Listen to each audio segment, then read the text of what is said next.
Welcome to the Nagual Zone. My name is Anaam. Today I have a very interesting question asked by a Russian gentleman. I don't know their name. It's in Russian. Well done for actually not using English and using your native language to write your name. I'd respect that very, very much.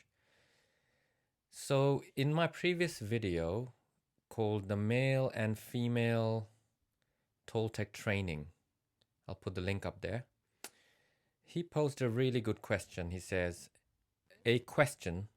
I love the company of people very much, but when I spend a lot of time with people who are not interested in Nagualism, it takes me away from practice. For some reason, the Nagualist in my country that he has come across, that I have come across, there are 4 types, and it's impossible to communicate with any of them. The first type is drug addicts who add romance to their addiction by reading the first 3 volumes of Castaneda. I can feel you, man. The second is really mentally unhealthy people. Absolutely true. These guys are everywhere. And girls.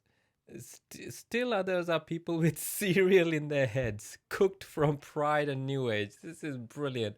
I laughed so hard when I read this because he has really described so well the kind of aberrations that perfectly good human beings allow themselves to become in their minds about the Toltec path. And the fourth is real warriors in practice, and they are very interesting, but they are not looking for communication with other people, lovers of loneliness, and think that they lose time even if they talk with someone for a minute. I can understand that. I do not need empty conversations at all. I just want to know that there are people with whom I can do something together and go towards the goal.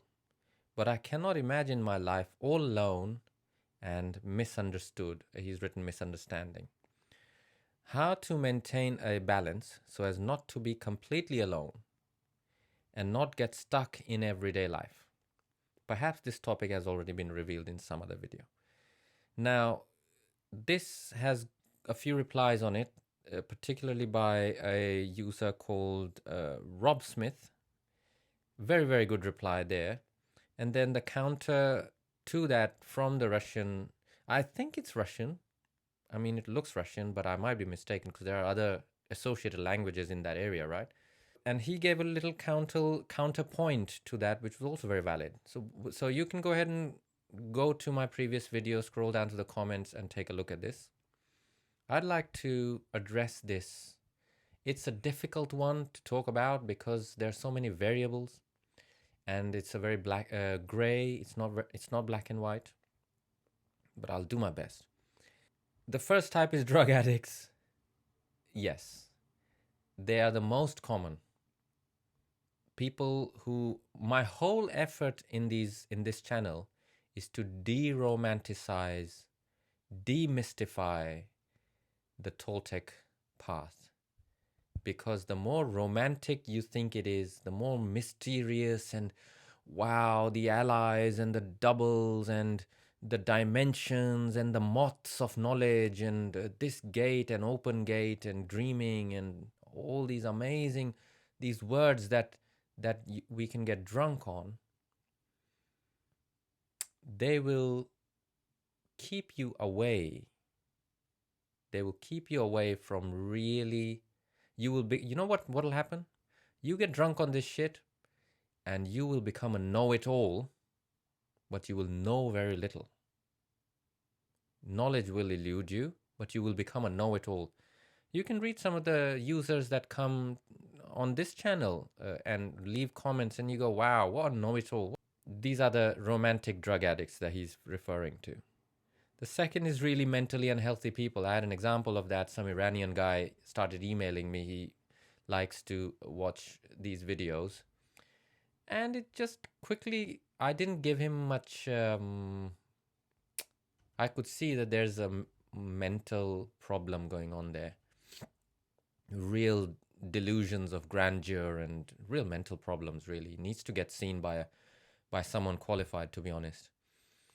And it very quickly deteriorated when I didn't give, when I didn't give him what he was looking for, when he didn't get what he was looking for from me, which is basically a bunch of yeses he wanted to be agreed with.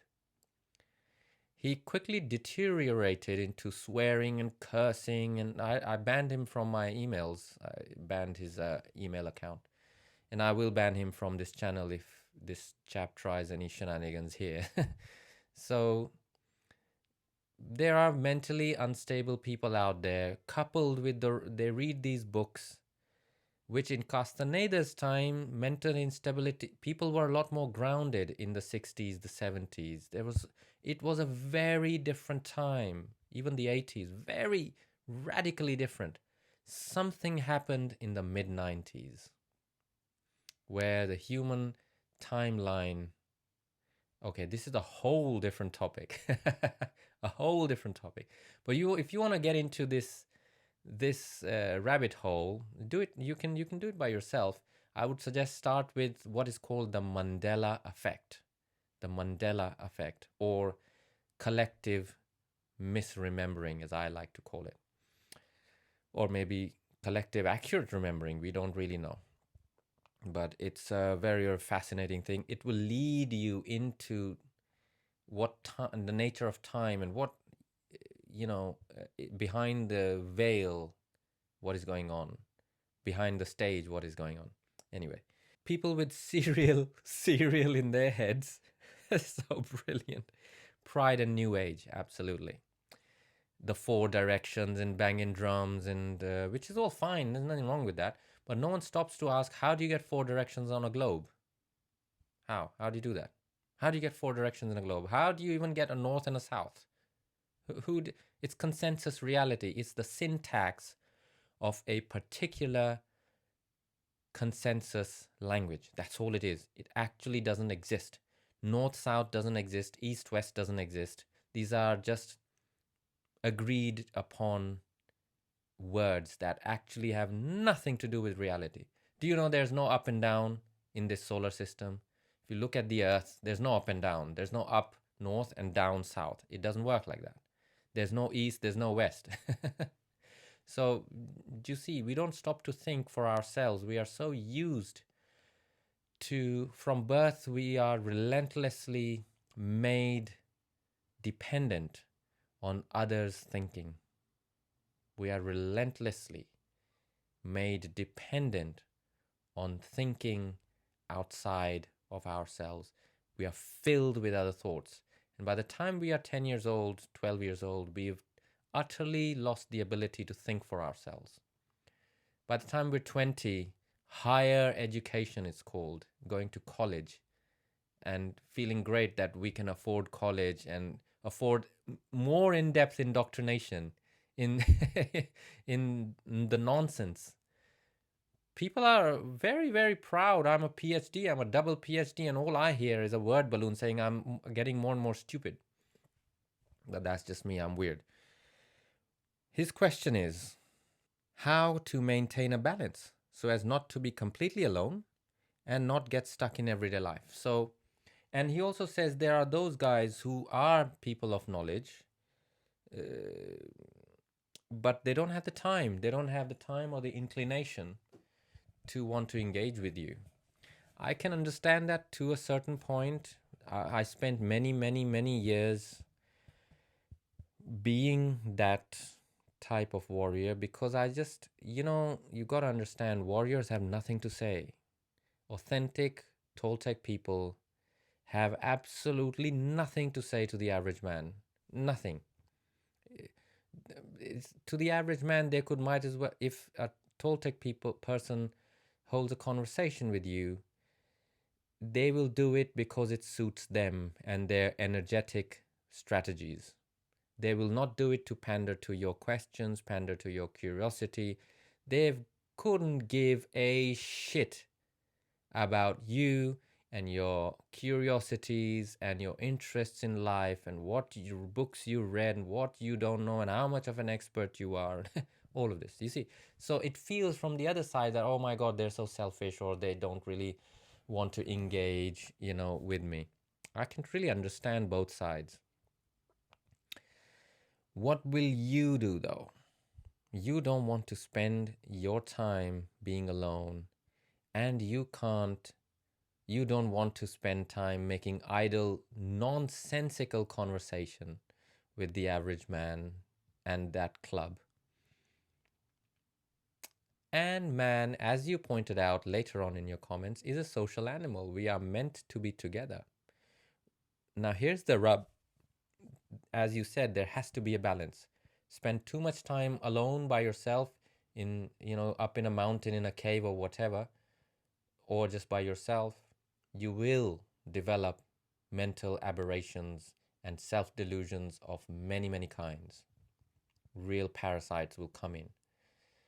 Spend too much time with people and other human beings, and you will be drained. You'll become it's like vampirism. You will become a husk, an empty shell. They will have sucked everything out of you. So what do? We are meant to be social animals, right? The idea is to pick and choose your availability. You choose who you want to be available for to. Now you see, I personally, I don't have friends. I have 1 or 2 friends that I can really call friends. The rest are acquaintances. And in the line of work that I do, it's in the entertainment business, so meet a lot of human beings. So I have access to a lot of human beings, but my friends are extremely few. Very, very few, right? And I'm very, very happy with that. So I'm perfectly content in my aloneness,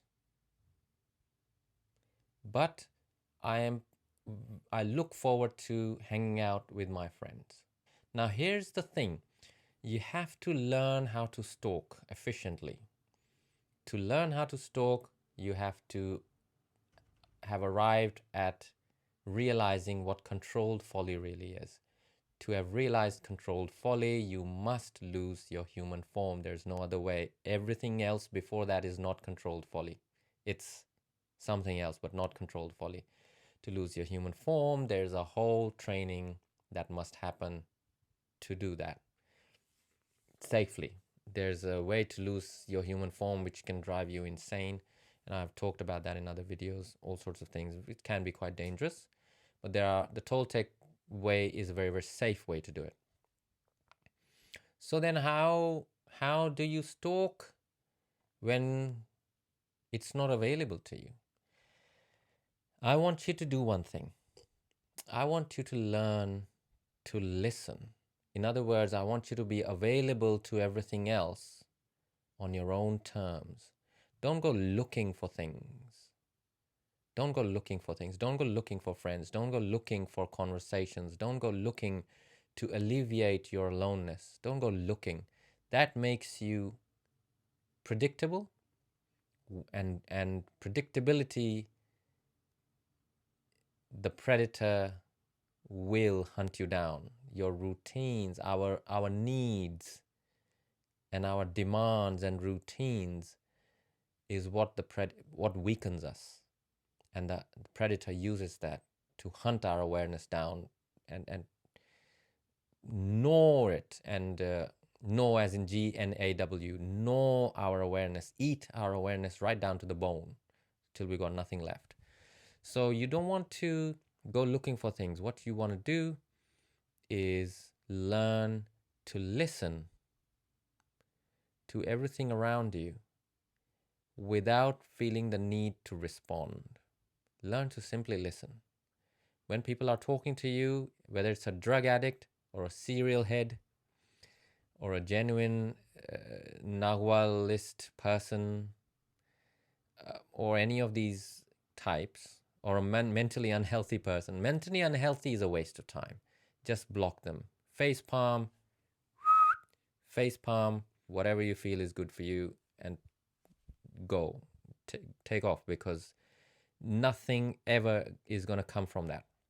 To the rest of them, you get into a conversation, learn to listen without any agendas. Simply relax and listen. Listen without responding or making it into a debate, a back and forth. Simply listen. Learn to become available in a very different way to your surroundings. That's the start. Pull that thread long enough, few years at least. Do that for a few years and it will lead you to the next bit and the next bit. And you will end up finding people who are able to listen to you as well. You will attract those people who find you listenable, just as you are able to listen to others. And it may seem like a counterintuitive advice that, I want to find genuine friends who are interested in the same things that I am. How would listening work? There's a method to the madness. Just try. Now, my apprentices learn this as a thing. I show them how to listen. In fact, I had a session just recently, I think it was the day before, and we literally practiced that. Because I have trained into, my listening power is very, very keen, very developed. My apprentice then is able to enter that in themselves and develop that in themselves in the correct way. So that's what apprenticeships are for. But for you, that's all I can say is learn the art of listening without needing to respond. Simply be available to your surroundings in a relaxed, open way. Don't start categorizing people. Oh, that's a serial head. This conversation is giving me nothing. If you feel it's an empty conversation that's giving nothing to you, walk away. But don't walk away with harboring a complaint about it or frustration about it. If that is happening, if you are feeling the frustration of that, that means you weren't listening we weren't available. You were available for your agendas to be fulfilled. You weren't available without any agendas. Do you understand? It's a subtle difference, and we all must find that within ourselves, what that really means. To be available so that our agendas can be fulfilled, to listen so that my private agendas will be fulfilled, or am I listening with no agendas whatsoever? Explore that, I would say. Start from there and keep us posted in the comments, few years down the line, even come back and say, yeah, I tried that for 2-3 years, or I tried that for a year or 6 months or whatever, and this is it's taken me on a journey here. Hope this answers your question. Very, very interesting question, and thank you for asking it. Thank you for taking the time to type all that long comment. Thank you. I appreciate that. If you have any comments, anyone else, any user who has any questions that you need to ask me, go ahead and put them in the comments. I will do my best. If it's an interesting question, I'll do my best to make a video on it. There are a few others I've promised I will make a video on, so keep watching out for those. Let me know what you think. What do you think? What do you think this Russian gentleman should do? Put them in the comments. I would be curious to know your thoughts. Till next time. I missed a week last time because I just felt I had nothing to say. But this week, I thought this is a very interesting question. Let's make a video on it. With that, walk in freedom, be well, stay connected. I'll see you next week. Bye for now.